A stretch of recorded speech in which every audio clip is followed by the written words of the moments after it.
पांडे एक बड़ा अपराधी था। वो जंगल से लाल चंदन की लकड़ियों को पुलिस की नजरों से बचाकर जंगल के बाहर निकाल देता था। एक दिन सुल्तान नाम का पुलिस पांडे को पकड़ने के लिए चेकपोस्ट के पास हर गाड़ी की तलाशी ले रहा था। कांस्टेबल्स, आज उसे किसी भी हालत में पकड़ना होगा। ध्यान लगाकर चेकिंग करो। ठीक है सर। वो अपनी निगरानी में ही सारी गाड़ियां तलाश कर रहा था। उधर पांडे अपने साथियों की मदद से ट्रक में चंदन लोड कर रहा था। ए रमना, जल्दी जल्दी कर, चेकपोस्ट बंद हो जाएगा। लोडिंग तो कब का हो गया सरदार। ठीक है, तू ये गाड़ी लेकर पहाड़ी पे से निकल जा। ठीक है सरदार। सुल्तान चेकपोस्ट के पास सारी गाड़ियां तलाश कर रहा था। रमणा चेकपोस्ट के पास पहुंचा, लेकिन वहां रुके बिना सीधे गाड़ी को भगाते हुए चला गया। ये देखकर रमणा के पीछे पीछे सुल्तान भी अपने आदमियों को लेकर निकल गया। काफी देर पीछा करने के बाद सुल्तान ने रमणा की गाड़ी को पकड़ लिया। क्यों बे, हमें चकमा देकर भागना चाहता है? अरे सर, मुझे क्यों पकड़ा आपने? क्यों पकड़ा? रेड सैंडलवुड स्मगलिंग कर रहा है तो पकड़ू नहीं, छोड़ दूं? लाल चंदन वो दिखने में कैसे होता है सर?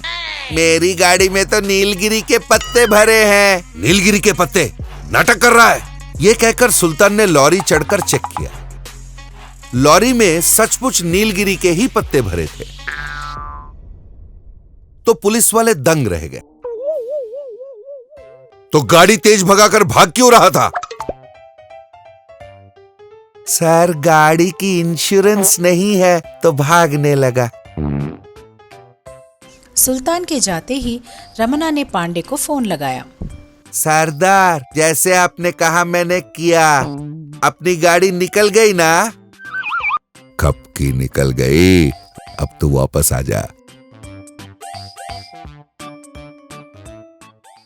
एक दिन महेश नाम का आदमी चाय की दुकान पर बैठकर अपने दोस्त सुल्तान से फोन पे कुछ बातें कर रहा था। हाँ सुल्तान भाई, अरे कितने दिन बाद बातचीत हो रही है अपनी। आजकल तो मिलते ही नहीं हो। अच्छा, पांडे को पकड़ने के लिए सीक्रेट ऑपरेशन का प्लान किया है? इंडिपेंडेंस डे के दिन उसे पकड़ेंगे? अरे छोड़ो ना सुल्तान भाई, इतने दिल से तो उसे पकड़ नहीं पाए, अभी पकड़ने चले। अच्छा, उस दिन स्टेट के सारे पुलिस वाले जंगल को घेर के रखेंगे। सारी गवर्नमेंट की गाड़ियों को कैरेट के शेप में बदल रहे हैं, पर क्यों? ओ अच्छा, तो कैरेट शेप की गाड़ियों की आप चेकिंग नहीं करेंगे और जो गाड़ी कैरेट शेप में नहीं होगी उसकी करोगे। समझ गया। अरे क्या प्लान बनाया सुल्तान भाई, उसे तो अब पकड़ ही लोगे। मैं रखता हूं। बाप रे, पांडे भैया को पकड़ने के लिए ये लोग सीक्रेट ऑपरेशन कर रहे हैं। अब भी के अब भी भैया तक खबर पहुंचाता हूं। पांडे के पास जाकर उसने सारी बात उसे बता दी। रमना, तू बिल्कुल टेंशन मत ले। हमारी सारी गाड़ियों को कैरेट के शेप में बदल दे। इंडिपेंडेंस डे के दिन हमारा सारा माल निकल जाएगा। ठीक है भैया। उन्होंने अपनी सारी गाड़ियों को कैरेट के आकार में बदल डाला। इंडिपेंडेंस डे का दिन आ गया। रमना, लोड रेडी कर, आज माल को जंगल से बाहर निकालना है। लोड तो कब का रेडी कर दिया सरदार। तो चल, आज पुलिस वाले को दिखा देते हैं हम कितने चालाक हैं। वो एक एक गाड़ी लेकर निकल गया। अब हमारी गाड़ी देखकर सलाम ठोककर पुलिस वाला खुद ब खुद हट जाएगा। गेट के पास पहुंचते ही पुलिस वालों ने गेट बंद कर दिया। ये देखकर रमणा और पांडे हक्के बक्के रह गए। महेश पांडे को पकड़ने के लिए आया हुआ नया अफसर था। क्यों बे चोर साले, तुम्हारी दिमाग चलती है तो हमारी कितनी चलेगी? हाँ, तुम्हें पकड़ने के लिए ये कैरेट शेप की गाड़ी वाली प्लान हमने ही बनाई थी। कांस्टेबल, इन्हें अंदर करो।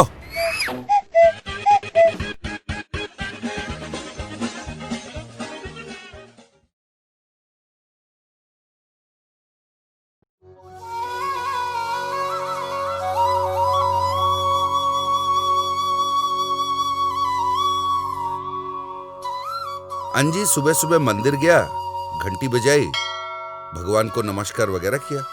भगवान, एक हाथ में ब्लेड रख दिया, दूसरे हाथ में कैंची। चलो कोई बात नहीं, पर भरी हुई पर्स वाली एक जेब क्यों नहीं दिखा रहे हो भगवान? क्यों भगवान आपको मुझ पे इतना गुस्सा है?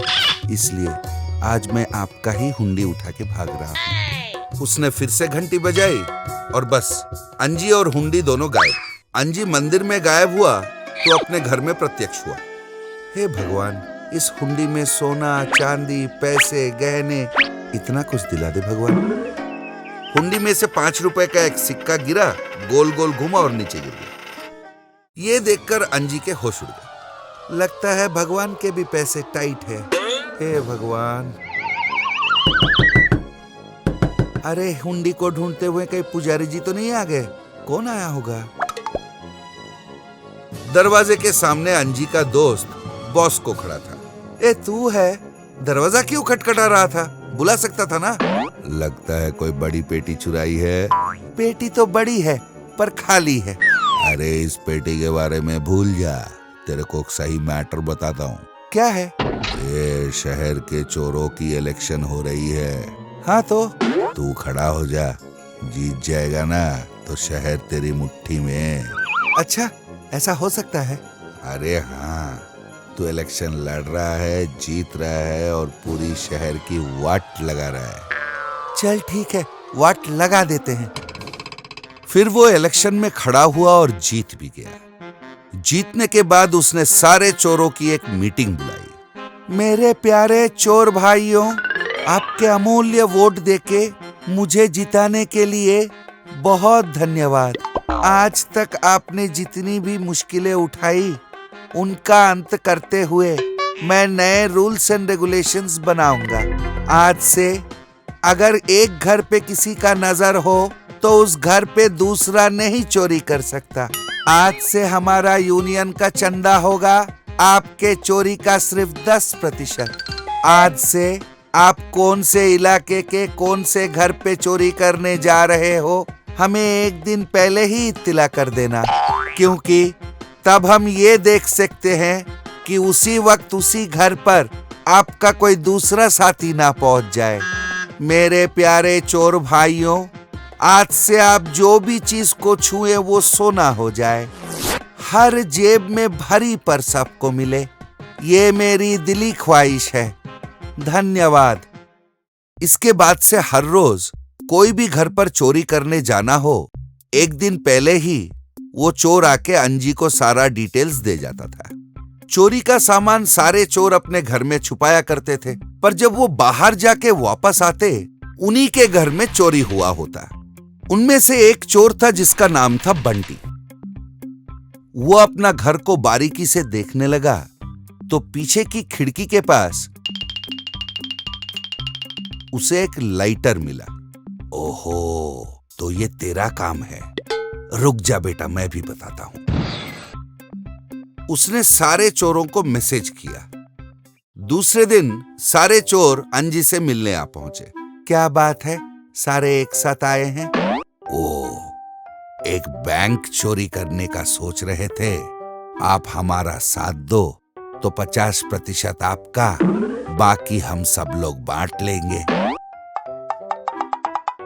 उस दिन रात को सारे चोर मिलकर वो बैंक के पास गए और ताला तोड़ दिया। अब अंदर चलो। आप चलिए सर, हम यहीं रहते हैं, कोई आए तो सिग्नल दे देंगे। अंजी लॉकर तक पहुंचा और उसे खोलने की कोशिश कर रहा था। इतने में उस पर कई सारे लाइट गिरे। पीछे बहुत सारे पुलिस वाले खड़े हुए थे। You are under arrest.